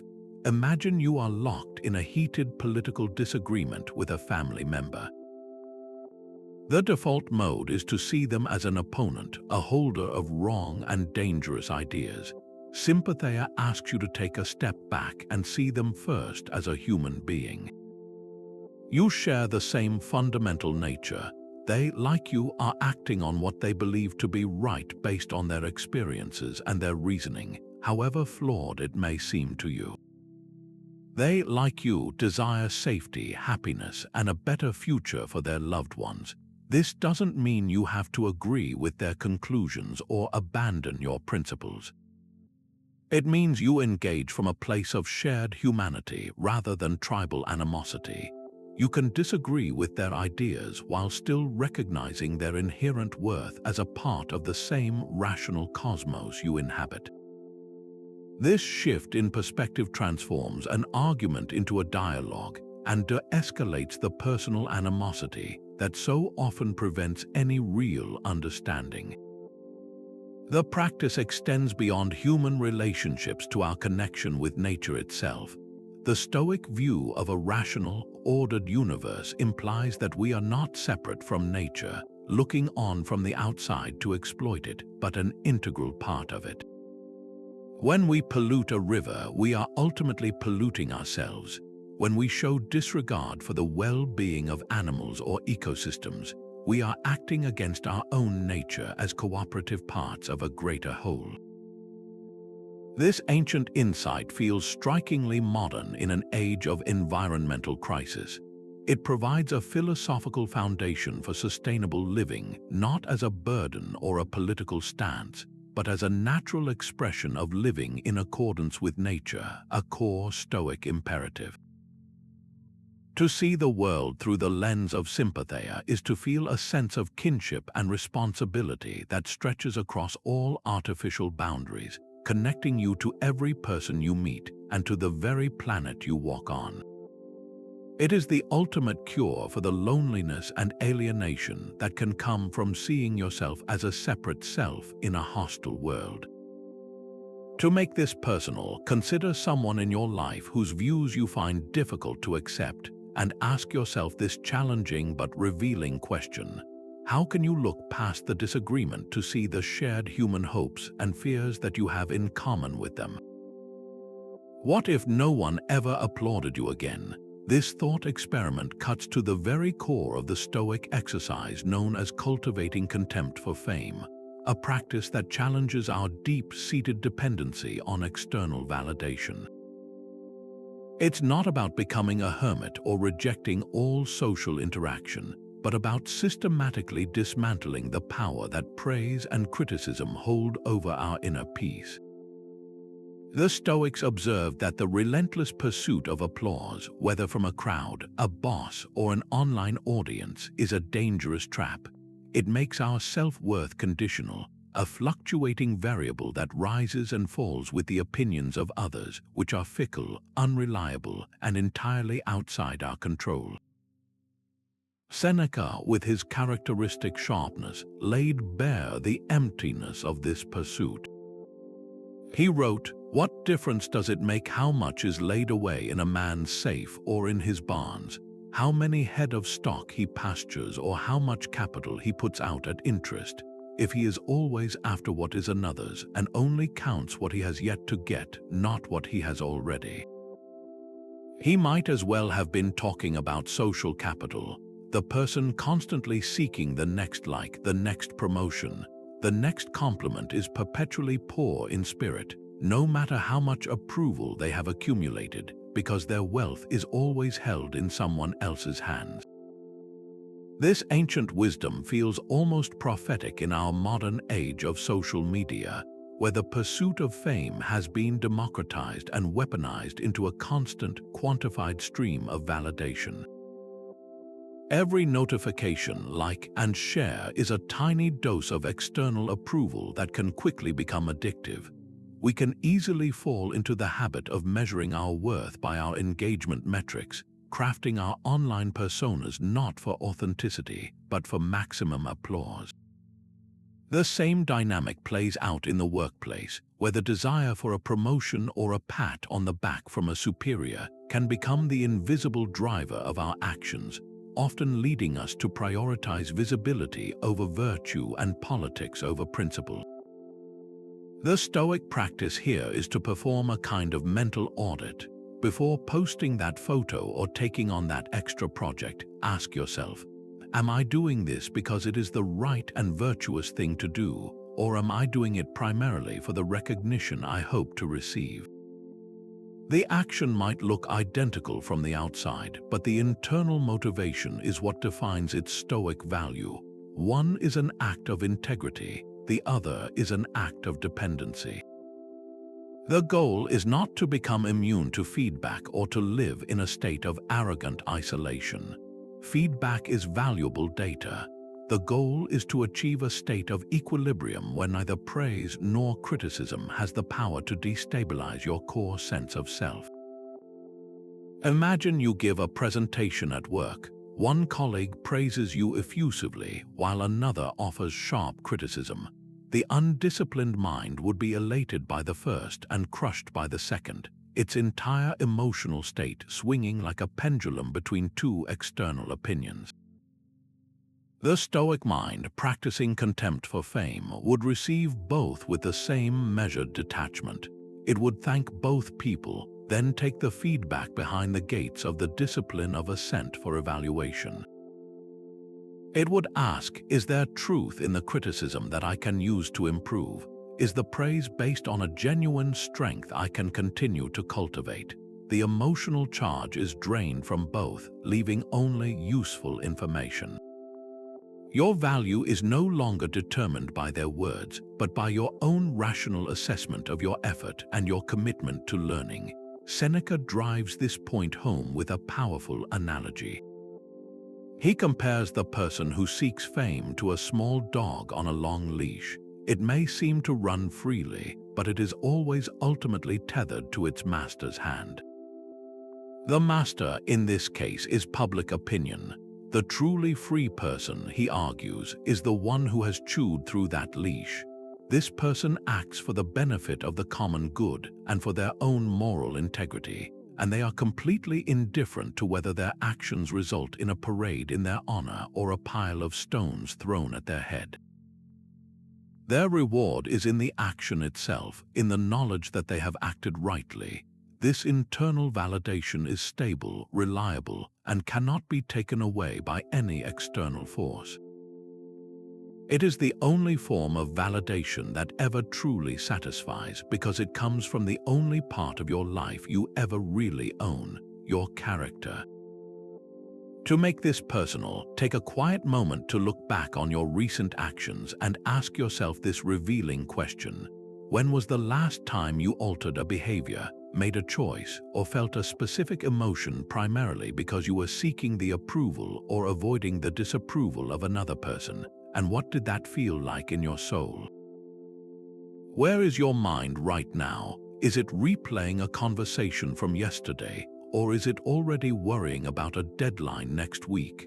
For most of us, our attention is anywhere but here, and that mental time travel comes at a steep cost in anxiety and missed experience.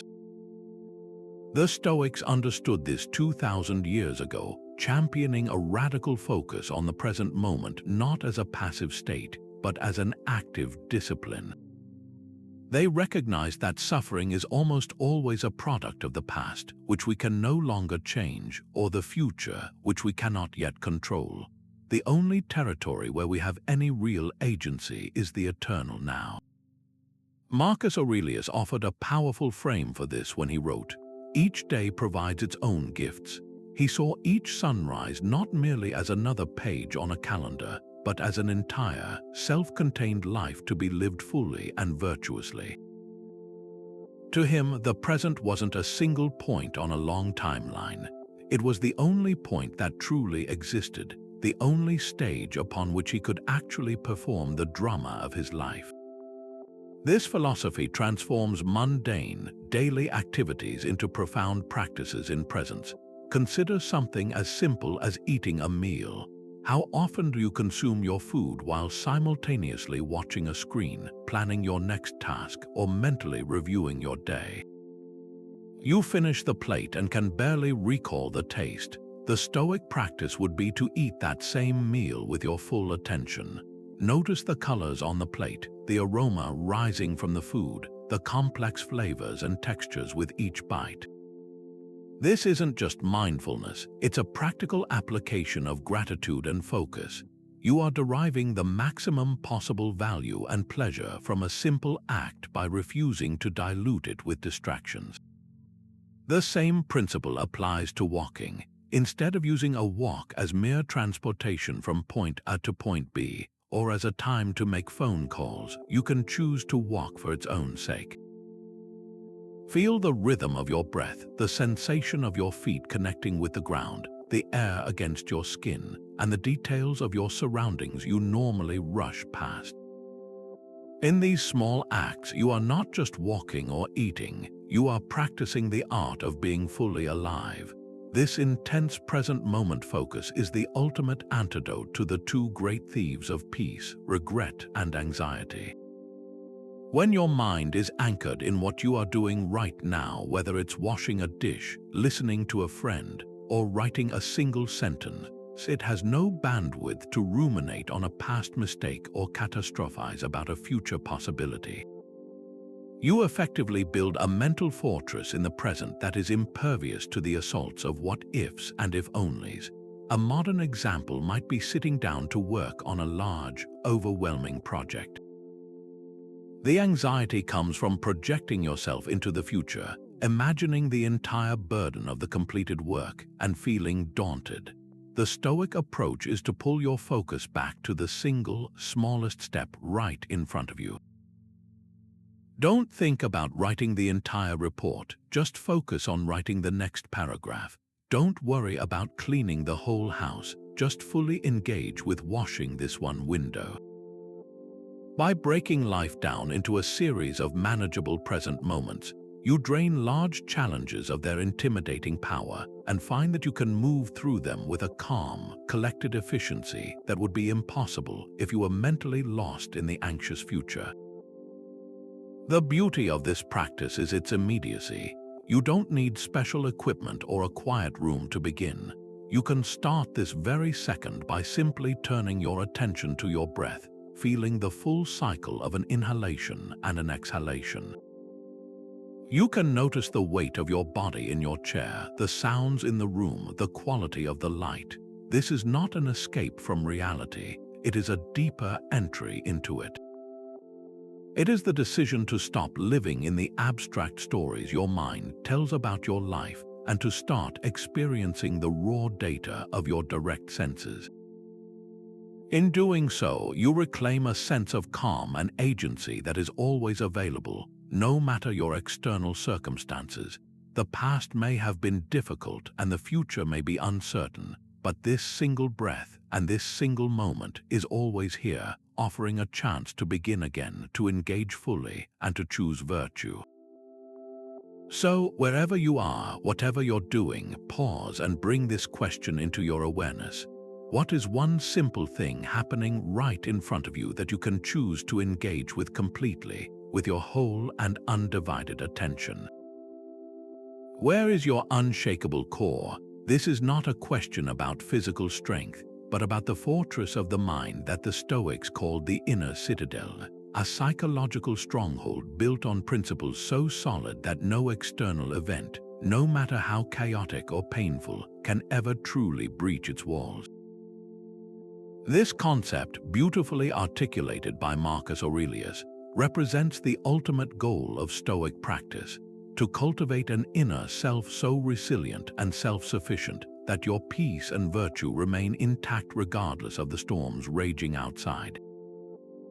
He reflected on this invincibility of the soul, writing, "You have power over your mind, not outside events. Realize this, and you will find strength."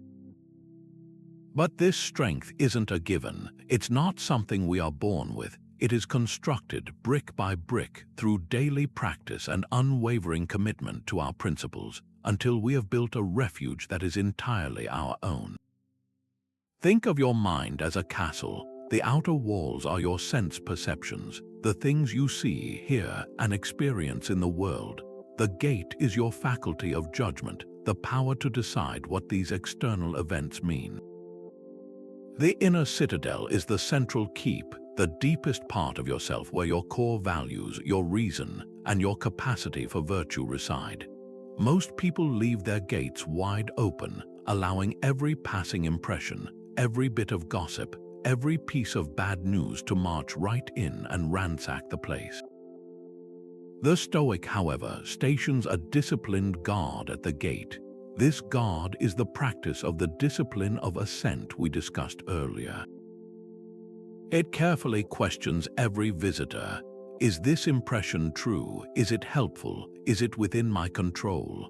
It only allows entry to those thoughts that are rational and constructive, turning away the mob of angry, fearful, or desiring impulses that constantly clamor for attention. Building this citadel requires more than just understanding the theory. It demands consistent, practical reinforcement. Consider a scenario of public criticism. You give a presentation you worked hard on, and afterward, a colleague stands up and tears it apart in front of your entire team. The external event is the sound of their words.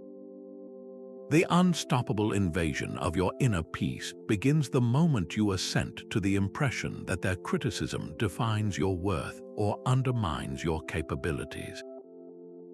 Your heart races, your face flushes, and you feel a surge of defensive anger or crushing shame. But if you have been fortifying your inner citadel, the process is different.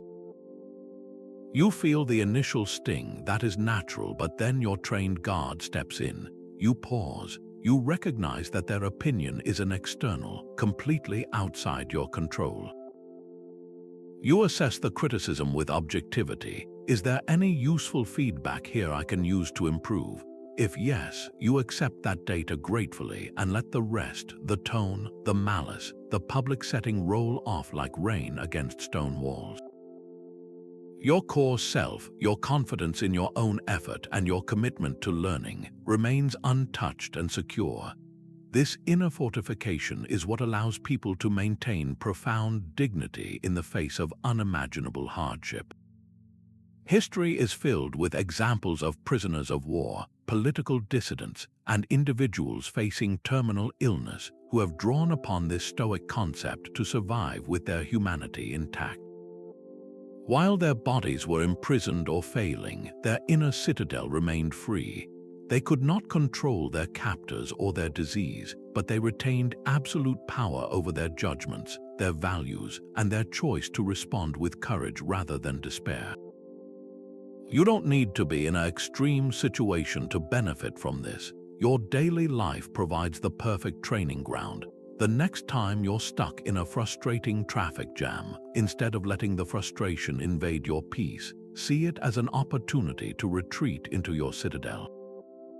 You can't move the cars, but you can choose to listen to music you enjoy, use the time for reflection, or simply practice patience.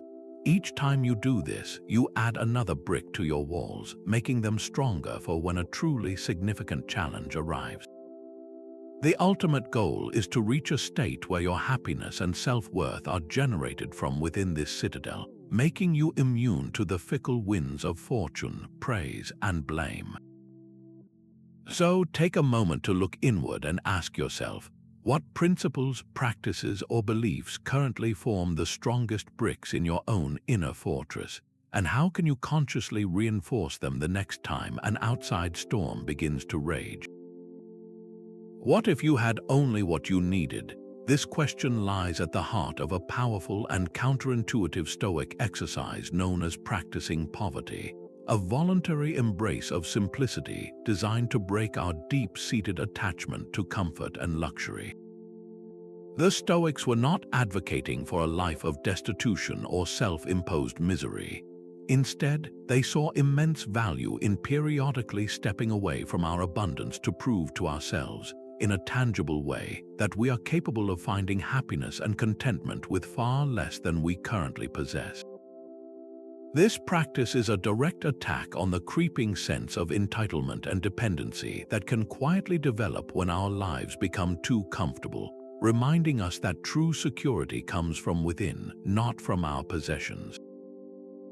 Seneca, a man of immense wealth, was perhaps the most vocal proponent of this idea.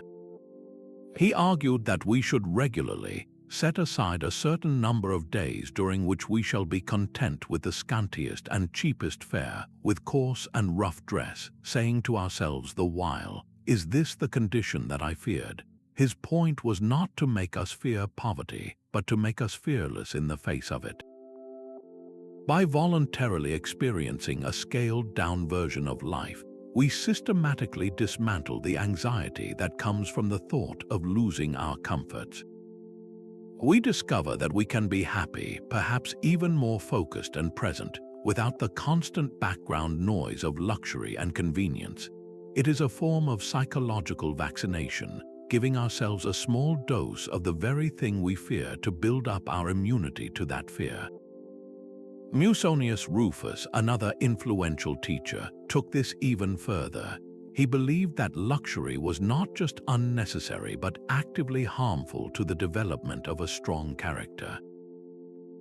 He taught that practicing poverty was essential training for resilience, arguing that those who are used to soft living become mentally and physically weak, unable to handle adversity when it inevitably arrives.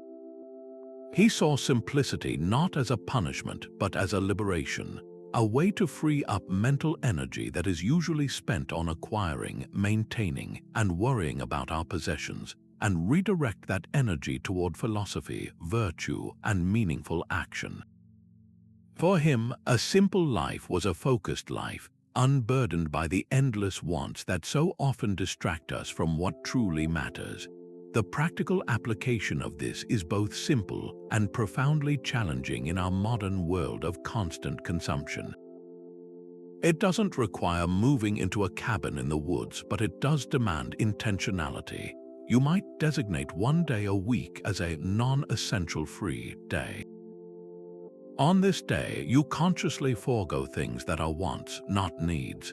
This could mean eating simple, inexpensive meals like rice and beans instead of ordering takeout. It might mean leaving your smartphone in a drawer for the entire day, breaking the cycle of digital distraction and rediscovering the quiet pleasure of reading a physical book or having an uninterrupted conversation. You could choose to walk or bike instead of driving, not just for the exercise, but to reconnect with your surroundings at a human pace. The goal of these exercises is to create a stark contrast. By voluntarily removing these comforts, even for a short time, you accomplish two things. First, you prove to yourself that you are more resilient than you thought. The world does not end without your daily coffee shop latte or your constant social media updates. This knowledge is incredibly empowering. It means your happiness is not nearly as fragile as consumer culture wants you to believe. Second, when you reintroduce these comforts, you experience them with a renewed sense of gratitude and perspective. That first sip of coffee after your simple day tastes richer. The ability to instantly connect with a friend online feels like a marvel rather than a mundane expectation. You shift from taking these things for granted to actively appreciating them as the privileges they are, which in itself is a profound source of daily contentment. This practice also serves as a powerful diagnostic tool for your own attachments. You quickly discover which luxuries you barely miss and which ones create a genuine sense of lack or irritation when removed. That irritation is a valuable signal. It points directly to an attachment that has a hold over your peace of mind. If you find yourself genuinely agitated at the thought of a day without your phone, that is a clear indicator of where you might be handing over a piece of your autonomy to an external object. The practice gives you the opportunity to consciously work on that attachment, to loosen its grip and reclaim your independence. It's not about living without these things forever, but about ensuring that you own your possessions, they don't own you. So, to make this personal and immediately actionable, ask yourself this revealing question. What single luxury, convenience, or digital distraction that you use every day could you voluntarily choose to set aside for just 24 hours, not as a punishment, but as an experiment to rediscover your own innate capacity for sufficiency and quiet contentment? How does your life reflect natural order? This question might sound abstract or even mystical at first, but for the Stoics, it was the most practical and foundational principle of all the idea of living in accordance with nature. This wasn't about spending more time hiking or recycling, though those can be expressions of it. At its core, this Stoic ideal meant two interconnected things: living in harmony with our own human nature as rational, social beings, and aligning ourselves with the broader, rational universe that the Stoics called logos, or universal nature. The founder of Stoicism, Zeno, is said to have defined the goal of life as living in agreement with nature, and his successor, Cleans, expanded this to mean living in harmony with the experience of natural events, seeing the universe itself as a single, living, rational entity of which we are all a part. To live against nature, then, was to be irrational, to fight against the very fabric of reality and our own purpose within it. So what does it mean to live according to our own human nature? The Stoics believed we are endowed with two primary gifts that set us apart: our capacity for reason and our innate drive for sociability. To act against reason is to act against our nature. This means making choices based on impulsive emotion, false judgments, or short-sighted desires rather than careful, rational deliberation. It's the difference between lashing out in anger during an argument and pausing to choose a response that seeks understanding and resolution. Our social nature means we are designed for cooperation, not ruthless competition or isolation. To act against this is to betray a fundamental part of ourselves. This could look like spreading gossip to gain social advantage, refusing to help a colleague out of spite, or prioritizing personal gain over the well-being of our community. These actions might bring short-term benefits, but they create an internal dissonance because they violate who we are meant to be. Living according to our nature, therefore, is about using our reason to guide our actions toward justice, kindness, and the common good. The second aspect, aligning with universal nature, involves accepting the world as it is, not as we wish it to be. The Stoics saw the universe as a perfectly ordered, interconnected whole, governed by a rational principle. Everything that happens, from the changing of the seasons to the most challenging personal tragedy, is a part of this natural, causal web. To rage against events, to complain that things are not fair, or to desperately try to control the uncontrollable is to be like a fish fighting the current of the river it lives in. It's exhausting, futile, and ultimately a rejection of the very reality we inhabit. Accepting nature doesn't mean passive resignation. It means recognizing the flow of events and using our reason to navigate them wisely. We can't stop a storm from coming, but we can prepare for it. We can't force another person to change, but we can control our response to them. This is the essence of the famous Stoic mantra, "Love your fate," or amor fati. This philosophy finds powerful expression in our modern approach to the environment. While the ancient Stoics weren't environmentalists in the contemporary sense, their principle logically extends to how we treat the natural world. To pollute a river for short-term industrial gain is a profound failure of reasoning. It ignores the long-term consequences for the community and violates our role as cooperative parts of a larger whole. It is acting against nature in both senses, damaging the external world and violating our own rational, social nature. Conversely, making mindful choices to reduce waste, conserve resources, and protect ecosystems is a practical way to live in agreement with nature. It is an acknowledgement that we are not separate from our environment, but deeply embedded within it, and that our well-being is inextricably linked to the health of the entire system. This alignment also guides our ethical decisions in daily life. Imagine you discover a wallet full of cash on the street. The impulsive, perhaps lower nature might be tempted to keep it. But your rational nature would immediately assess the situation. This money belongs to someone else. Its loss will likely cause them stress and hardship. Keeping it would be an act of theft, violating the social trust that holds a community together. To return the wallet is to act in accordance with nature. It is rational, just, and socially cooperative. It aligns your action with the natural order of honesty and mutual respect. Every day presents us with these choices, from how we speak to a customer service agent on the phone to how we handle a mistake that no one else noticed. In each case, we can ask ourselves, does this action reflect my rational, social nature? Does it contribute to the harmony of the whole, or does it create discord? The answer provides a clear, unwavering compass for virtuous behavior, a way to navigate life that brings us into greater harmony with ourselves and the world we share. What do you hear in silence? For most of us, the immediate answer might be nothing, but the Stoics would argue that in that apparent nothingness lies everything we need for clarity and self-possession.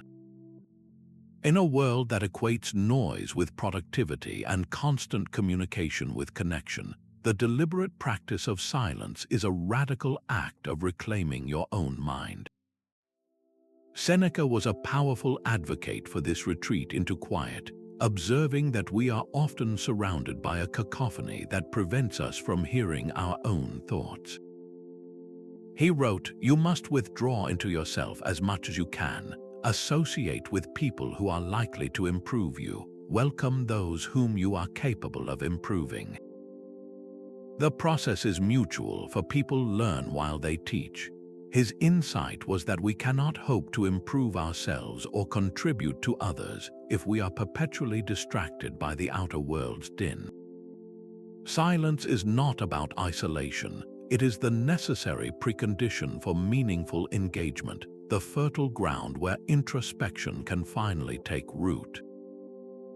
This practice is far more than just not speaking. It is about actively creating pockets of quiet in your day to disconnect from the external and reconnect with the internal. Think of your mind as a lake constantly being disturbed by the ripples of notifications, conversations, and background media. The water becomes murky and you cannot see the bottom clearly. The practice of silence is the act of stopping the disturbances, allowing the sediment of stress and distraction to settle, until the water becomes so clear that you can see your own reflection and the bedrock of your values beneath the surface. This isn't a passive state, it's an active process of listening, not to others, but to the subtle movements of your own judgment, the whispers of your conscience, and the quiet voice of reason that is so easily drowned out. Consider the practical application of this in your own life. It doesn't require a week-long silent retreat, though that can be powerful. It can begin with something as simple as committing to the first 15 minutes of your drive to work in complete silence with no podcast, no music, and no phone calls. Use that time not to plan your day anxiously, but to simply be present with your own thoughts. Notice what arises. You might become aware of a low-level anxiety about a meeting or a lingering irritation from a conversation the night before. In the noise of a normal day, you would suppress these feelings or distract yourself from them. In the silence, you can acknowledge them, examine them with the discipline of assent, and decide how to address them with virtue rather than reaction. Another powerful practice is to institute a no unnecessary talk rule for yourself during certain tasks. Eat a meal without the television on, and simply focus on the experience of nourishing your body. Take a walk without headphones and allow your attention to be drawn outward to the details of the natural world or inward to the flow of your own reflections. The benefits of this are profound. In the quiet, we often stumble upon insights that were inaccessible in the hustle of our routines. A solution to a problem that seemed intractable suddenly appears obvious. A creative idea, long buried under a to-do list, finally bubbles to the surface. More importantly, we gain clarity on our emotional state. We might realize that the frustration we've been taking out on our family is actually rooted in a professional insecurity we haven't been willing to face. Or we might discover a deep well of gratitude for a simple aspect of our health that we've taken for granted. Silence provides the space for this honest self-audit, free from the need to perform or respond to anyone else. It is in these quiet moments that we can most effectively conduct our evening review, apply the view from above, or simply rest in the present moment, recharging our mental faculties for the conversations and challenges to come. So, to bring the immense value of this practice into your immediate awareness, take a quiet breath and ask yourself, when was the last time you allowed yourself to sit in true, uninterrupted silence? And what was the single most important thought or realization that quietly emerged from within when you finally stopped to listen? What is the ultimate goal of your actions? Is it wealth, comfort, recognition, or perhaps a specific outcome you're desperate to achieve? The Stoics would argue that if any of these are your final answer, you have built your life on a foundation of sand, because every one of them is ultimately outside your control and can be swept away in an instant by the unpredictable tides of fortune. They proposed a different answer, a single, unwavering North Star for a well-lived life, the pursuit of virtue, which they called the summum bonum, the highest good. This wasn't just one good thing among many. It was the only thing that is truly and inherently good, because it is the only thing that is completely within our power to cultivate and possess, regardless of our external circumstances. Virtue, for the Stoics, is not about being sanctimonious or perfect. It is about excellence of character. It is about using your reason to live with wisdom, courage, justice, and self-discipline, making choices that are inherently right, not because they are profitable or popular, but because they align with your nature as a rational and social being. The Roman philosopher Cicero, who helped translate Greek Stoic ideas for a Roman audience, powerfully stated that virtue is sufficient for a happy life. He meant that if you possess a virtuous character, you lack nothing essential for happiness. Conversely, if you lack virtue, no amount of wealth, power, or pleasure can ever truly make you happy, because your inner world will be chaotic, driven by fear, desire, and a dependency on things you cannot keep. Seneca echoed this with stunning clarity when he wrote, "What is the happy life? It is peace of mind and lasting tranquility. This is enjoyed only by the wise, the courageous, the just." Notice that he doesn't say it is enjoyed by the rich, the famous, or the successful. Peace is the prize of virtue, and it is a prize that cannot be taken from you. This is the radical promise of Stoicism, that your happiness is not a reward to be found at the end of a successful venture, but a way of traveling that is available to you at every single step, if you choose to walk the path of integrity. This philosophy comes to life in the countless small choices we make every day. Imagine you're a salesperson, and you have a chance to close a significant deal by slightly exaggerating the capabilities of your product. The outcome-focused mind, fixated on the commission and the recognition, might rationalize the small deception.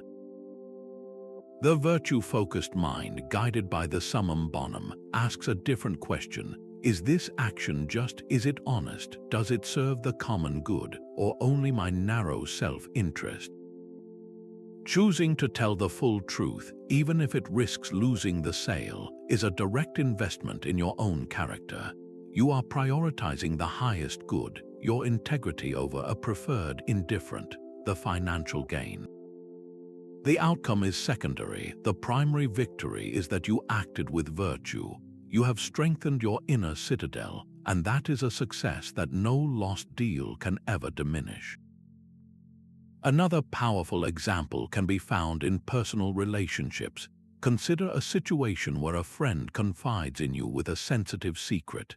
Later, you're in a social gathering where revealing that secret would make you the center of attention and get a big laugh. The outcome of telling the story might be social approval and a moment of entertainment. The virtuous action, however, is to protect your friend's trust, to exercise the discipline of justice and courage, the courage to be quiet when it's less entertaining, and the justice of honoring a commitment. You sacrifice a momentary external reward for the lasting internal reward of knowing you are a loyal and trustworthy person. This is how the summum bonum functions as a practical compass. In every dilemma, it cuts through the noise of potential outcomes and asks the core question: which choice embodies wisdom, courage, justice, and temperance? The answer is your path forward. This reorientation from outcome to virtue is perhaps the most liberating shift in all of Stoicism. It transfers the locus of your success from the unpredictable external world to the sovereign territory of your own will. A virtuous effort that ends in failure is still a success because the good was in the trying itself. A vicious effort that ends in spectacular reward is still a failure because it corrupted the soul in the process. The goal is not to win the game, but to play it with excellence and integrity according to the rules. Whether you receive a trophy or not is a matter of indifference. How you played is what truly matters. This doesn't mean you don't care about results preferred. Indifference are still preferred. It means your self-worth and your peace are no longer held hostage by them. You can work tirelessly for a positive outcome, but your fundamental worth remains constant, anchored in the quality of your character, not the volatility of your results. To truly integrate this profound idea into the story of your day, take a quiet moment for an honest and gentle review and ask yourself, in which specific decision, conversation, or action today did I consciously choose what was right and virtuous over what was merely easy, profitable, or convenient? And so we arrive at the end of our journey through these 25 ancient exercises, a toolkit for the mind that has stood the test of millennia. What we've explored together is far more than a historical curiosity. It is a complete and practical system for building the kind of unshakable inner strength the Stoics called an inner giant. Without a single therapy session, without any modern technology, these thinkers discovered that the key to resilience isn't about changing the world around us, but about mastering the world within us. Through the morning reflection and the evening review, we learn to bookend our days with intention and wisdom. By practicing the dichotomy of control, we stop wasting precious energy on the unchangeable and focus it on our own judgments and actions. With negative visualization and amor fati, we transform our relationship with adversity, learning to not just endure difficulty, but to embrace it as the very fuel for our growth. Each exercise, from the cosmic perspective of the view from above to the grounded humility of Memento Mori, serves a single, unifying purpose: to return us to our own agency. They remind us that while we cannot choose the music the world plays for us, we can always choose how we dance to it. The core principles we've revisited, focusing only on what is within our control, accepting reality without internal resistance, and pursuing virtue as the highest good, are not abstract philosophies. They are lifelines. They are the mental muscles we must exercise daily to navigate a world that is often chaotic, unpredictable, and far beyond our command. This is how ordinary people develop extraordinary fortitude, not by avoiding the storm, but by learning to find a profound and lasting calm at its very center. As we close, let's turn to the words of Epictetus, who from a life of slavery forged a philosophy of ultimate freedom. He said, "No man is free who is not master of himself." This is the ultimate invitation and the ultimate promise of Stoicism. Self-mastery is not a destination you arrive at, but a practice you live every single day. It is the cumulative effect of 1,000 small choices: to pause before you react, to look for the good in a difficult situation, to act with integrity when no one is watching, and to meet each moment with courage and clarity. Your journey doesn't end with this video. In fact, it is just beginning. I encourage you not to feel overwhelmed by all 25 exercises, but to choose just one that resonates with you right now. Perhaps it's the Stoic pause to create space in your reactions, or the practice of gratitude to rewire your focus toward abundance. Commit to practicing that single exercise with sincerity for the next week. See how it changes your experience. Then, maybe next week, you add another. This is how inner giants are built, not overnight, but brick by brick, day by day. I would love to hear about your experiences in the comments below. Which exercise did you choose? What challenges did you face? What small victories did you discover? Your insights could be the very thing that inspires someone else on their path. If you found this journey valuable, consider subscribing to the channel for more practical wisdom from Stoicism and other philosophical traditions that help us live better lives. Thank you for investing this time in your own growth. Remember, the power to cultivate peace and resilience has always been within you.